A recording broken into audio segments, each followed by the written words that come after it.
এই যে আমাদের এখানে করলা গাছ হয়েছে, তোমরা দেখতেই পাচ্ছ করলার ফুল হয়েছে। তো দেখছিলাম যে হচ্ছে এর আগে করলা পেকে গেছিল, পেকে দেখো শুকিয়ে গেছে, সেই জন্য আবার দেখতে আসলাম যে গাছে করলা হয়েছে কিনা। তো এই যে এটা পেড়েই নিব, কারণ হচ্ছে না পেড়ে নিলে না ওই নষ্ট হয়ে যাবে, সেই জন্য আর কি। আর এই দেখো হয়েছে ছোট ছোট, এই যে অনেকগুলো হয়েছে এই যে। তারপরে এইখানটায় হয়েছে, আর প্রচুর ফুল এসেছে। তো আমি একটাই দেখতে পাচ্ছি খাওয়ার মতো মানে আর কি, আর এগুলো সব ছোট ছোট, এগুলো পারা যাবে না।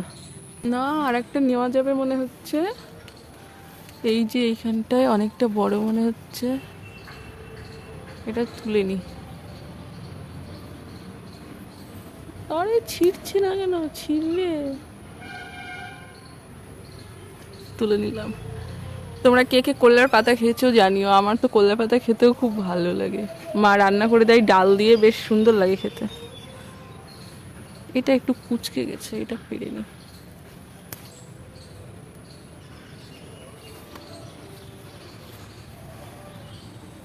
এই দেখো আমার আকন্দ ফুলের গাছ। দুটো টমেটো নিব, কারণ হচ্ছে টমেটো দুটো পেকে গেছে, দাদা বলেছে তুলে রাখতে, না হলে কিছুতে হচ্ছে খেয়ে নিবে, নষ্ট হয়ে যাবে। যে দেখো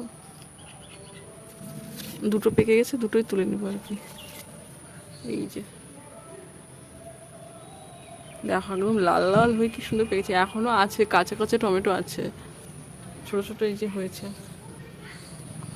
দেখতেই পাচ্ছ কি সুন্দর লাল লাল।